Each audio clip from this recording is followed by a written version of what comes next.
Inggrisnya gibberellic acid. Nah, hormon gibberellin ini adalah fitohormon atau hormon tumbuhan yang memacu pertumbuhan pada suatu tanaman. Fungsi dari gibberellin ini bisa menghambat atau bisa juga mempercepat pertumbuhan pada tumbuhan. Sumber dihasilkannya gibberellin adalah pada bagian daun, biji, bunga, dan akar dari sebuah tumbuhan. Nah, untuk sejarahnya sendiri, pertama kali di seorang peneliti yang bernama Eiichi Kurosawa meneliti penyakit bakanae atau benih bodoh pada padi yang tinggi dan kurus. Nah, penyakit benih bodoh ini disebabkan oleh hormon gibberellin yang ditemukan pada jamur Gibberella fujikuro yang menempel pada inangnya. Jamur ini membuat tanaman inang yang ditempelinya terkena hipertrofi atau pertumbuhan sel yang luar biasa sekali. Yang ciri khasnya terlihat tinggi tapi sangat kurus biasanya karena hormon gibberellin yang menginduksi produksi gibberellin yang berlebihan pada inangnya sehingga menyebabkan pertumbuhan inang yang cepat.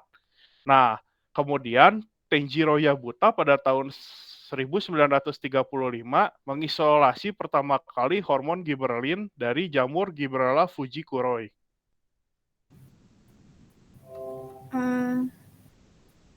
Selanjutnya ada fungsi dari hormon gibberellin. Fungsi secara umum yang pertama untuk mendorong pemanjangan sel. Fungsi yang kedua untuk mengatur perkecambahan embrio. Fungsi yang ketiga, pembentukan enzim amilase dengan cara memecah amilum menjadi glukosa. Kemudian enzim maltase dan pemecah protein. Yang keempat, mengatur perkembangan serbuk sari atau yang biasa disebut polen pada kepala sari, yaitu anter atau antera. Kemudian membantu proses pembentukan biji dan pertumbuhan perikarp. Perikarp itu dinding ovarium yang matang yang kemudian nantinya akan berkembang menjadi buah. Kemudian peran yang keenam berperan menanggapi rangsang melalui regulasi fisiologis terkait dengan mekanisme biosintesis tumbuhan. Secara khusus bagi akar, hormon gibberellin mempengaruhi pertumbuhan akar. Bagi batang, mengatur pemanjangan batang yang dari kerdil menjadi normal, kemudian mempercepat aktivitas kambium terutama pada tumbuhan dikotil. Bagi daun, membantu proses pemanjangan atau pelebaran, juga mempertahankan agar daun tidak rusak. Untuk bunga, memicu pembentukan bunga dan meningkatkan proses polusi sehingga tanaman dapat bereproduksi. Yang terakhir untuk buah, membantu proses partenokarpi. Partenokarpi itu pembentukan buah tanpa adanya fertilisasi. Biasanya buah yang dihasilkan tidak memiliki biji. Selain itu untuk membantu perbesaran ukuran buah.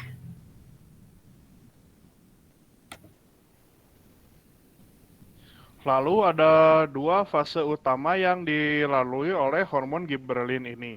Yang pertama adalah pada fase gibberellin aktif. Pada masa ini gibberellin masih aktif mengatur aspek-aspek pertumbuhan dan perkembangan tanaman.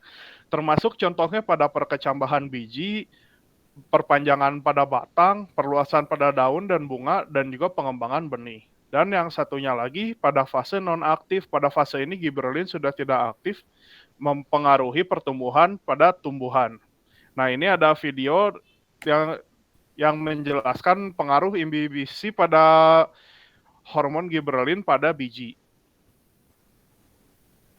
Nah, ini pada biji ini, hormon gibberellin ini mulai aktif pada saat proses imbibisi. Sampai kira-kira air yang masuk pada biji itu membuat bijinya seberat 1,5 kalinya dari semula. Nah, air yang masuk ini akan memicu embrio dalam biji untuk melepaskan hormon gibberellin pada embrio. Gibberellin ini lalu merangsang aileron untuk mensintesis dan mengeluarkan enzim.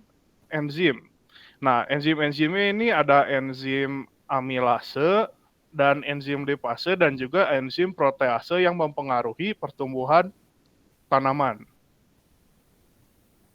Nah, seperti itu. Sekian presentasi dari kami. Terima kasih.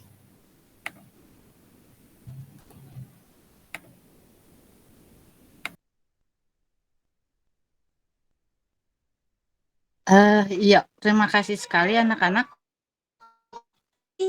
Fungsi utama dari giberelin yaitu